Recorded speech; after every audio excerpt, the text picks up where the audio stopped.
और सुनील, कहाँ चल दिए सब? हम लोग तमिलनाडु जा रहे दीदी काम करने। वाह, अच्छा है।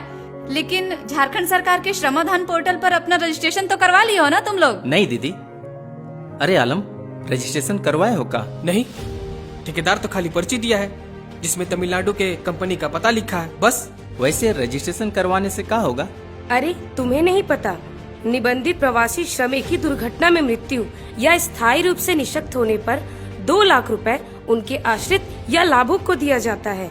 साथ ही दूसरे राज्य में फंसे कामगार तथा उनके आश्रित परिवार को पैतृक आवास तक पहुंचाने का भी पूरा खर्चा झारखंड सरकार वहन करती है। और अगर किसी कारण प्रवासी श्रमिक का दूसरे राज्य में मृत्यु हो जाता है तो पार्थिव शरीर को वापस लाने हेतु मुख्यमंत्री झारखंड प्रवासी श्रमिक दुर्घटना कोष से 50,000 रुपये तत्काल दिया जाता है। आपने तो बहुत ही काम की बात बताई दीदी। इतना ही नहीं, ठेकेदार या कंपनी को आधा महीने का वेतन विस्थापन भत्ते के रूप में एवं आने जाने का किराया भी देना होता है। साथ ही प्रवासी मजदूर के अलावा उसके परिवार के सदस्य को रहने की व्यवस्था, चिकित्सा की व्यवस्था निःशुल्क कराना होता है। अपना राशन कार्ड और आयुष्मान कार्ड भी ले लो, और अगर नहीं है तो बनवा लो, काहे कि इससे राशन और स्वास्थ्य संबंधी सेवाओं का लाभ भी दूसरे राज्य में भी मिलेगा। और इनका रजिस्ट्रेशन करवाएं कैसे? श्रमदान पोर्टल से। और कैसे?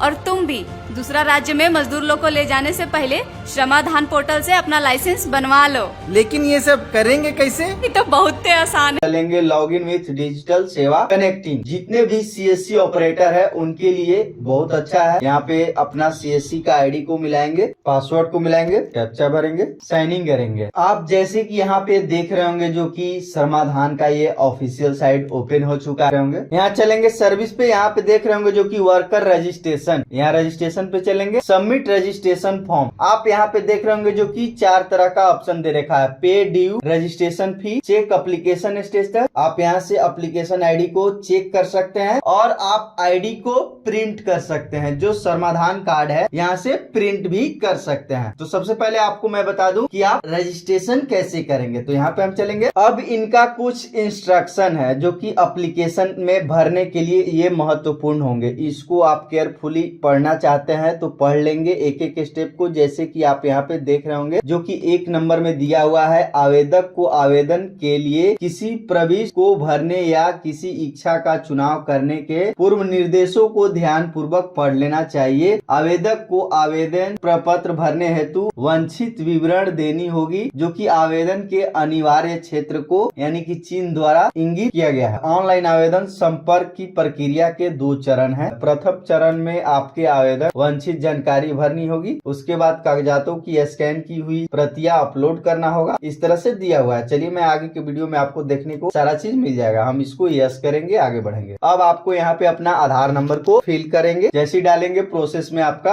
हो गया, देख रहे होंगे जो कि प्लीज वेट। अब आपका डिस्कवरी एवीडीएम, इस पे हम क्लिक करेंगे। आपका स्कैन हो रहा है। यहाँ से आपका मोर्फो या मंत्रा जो भी होगा यहाँ से डिस्कवर हो गया है, यानी कि खोज लिया है। अब आपको कैप्चर करना है और आपका यहाँ से वेरीफाई हो जाएगा। आधार वेरीफाई होने के बाद यहाँ से सत्यापित लिखेगा। अब यहाँ पे एक एक स्टेप को केयरफुली आपको भरना है। जैसे कि आप यहाँ पे देख रहे होंगे, क्या आप पहले से ही किसी अन्य कल्याणकारी बोर्ड में पंजीकृत हैं? अगर हैं तो यह, या नहीं है तो नो। यहाँ पे ऑटोमेटिकली ले चुका है जो कि आप यहाँ देख रहे होंगे। श्रमिक का प्रकार यानी कि टाइप ऑफ वर्कर, आप वर्कर किस टाइप का है, कंस्ट्रक्शन है या अनऑर्गेनाइजेशन वर्कर, असंगठित कर्मकारी है, तो आप यहाँ से चयन करेंगे जो भी है। कर्मकारी की श्रेणी यानी कि आप किस प्रकार का काम को करने वाले हैं, क्लास ऑफ वर्कर, तो आप यहाँ से जो भी है सिलेक्ट कर लेंगे। जैसे पत्थर काटने तोड़ने या पीसने वाला है, या पुताई करने वाले हैं, बढ़ई है, फिल्टर है, या बारबेंडर है, पंप ऑपरेटर है, जो भी है यहाँ से सिलेक्ट कर लेंगे। अब करे आवेदक का नाम, यहाँ पे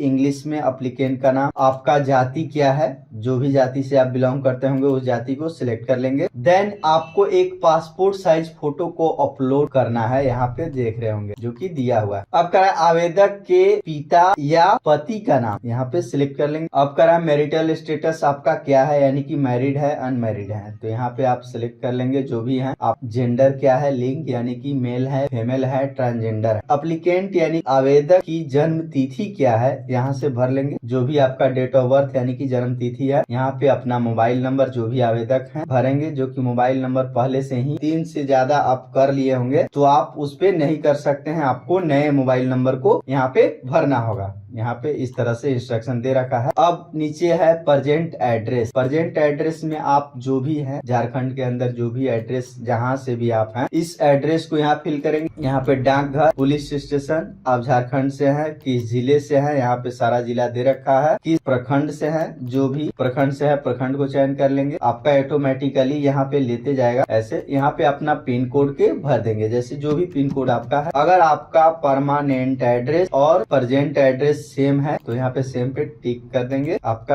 ऑटोमेटिक सेम फिल हो जाएगा। एम्प्लॉय इन्फॉर्मेशन, अगर आप किसी प्रकार का एम्प्लॉय हैं तो आप यहाँ से अपना फिल कर सकते हैं, जैसे कि आपने किसी कंपनी में कंस्ट्रक्शन साइट में यानी कि निर्माण स्थल या स्थापना का नाम डालेंगे। आप किस जगह पे कार्यरत है यहाँ पे उन काम को भरना है। आप पिछले 12 महीनों में कार्य की अवधि कितने दिन था। अब करा है नॉमिनी इन्फॉर्मेशन। नॉमिनी इन्फॉर्मेशन में यहाँ ऐड जाएंगे, जितने भी नॉमिनी को अगर भरना होगा अब भर सकते हैं, 1 2 जो भी है ऐड मोर करते जाएंगे। यहाँ पे नॉमिनी का नाम, उनका एड्रेस, अब उनके साथ आपका रिलेशन क्या है। जब आप अपने नॉमिनी का डिटेल भर रहे होंगे, फादर, मदर, स्पाउस, सन जो भी है यहाँ से सिलेक्ट कर लेंगे। यहाँ पे नंबर डाल देंगे। नामित व्यक्ति को भुगतान की जाने वाली राशि का प्रतिशत, amount of the be paid nominee, nominee को आप कितना % देते हैं। यहाँ पे उनका मोबाइल नंबर, आधार नंबर, उनका बैंक अकाउंट नंबर, जो भी नॉमिनी है उनका IFSC कोड। अगर 2 हैं तो 2 भरेंगे, नहीं तो इसको डिलीट कर देंगे, एक ही को छोड़ देंगे भरकर। अब करा है बैंक अकाउंट डिटेल, जो आवेदक है, बैंक खाता संख्या जो आधार से जुड़ा हुआ होगा यहाँ पे भरेंगे। बैंक का नाम, देन ब्रांच का नाम यहाँ पे भरेंगे, IFSC कोड को भरेंगे, देन जो भी इंस्ट्रक्शन है इसको पढ़ लेंगे, इसको सारा पढ़ लेंगे। पढ़ने के बाद सबमिट करेंगे। जैसे मैं झारखंड राज्य और केंद्र सरकार को सत्यापन के लिए अपना आधार नंबर UID के साथ साझा करने के लिए अधिकृत करता या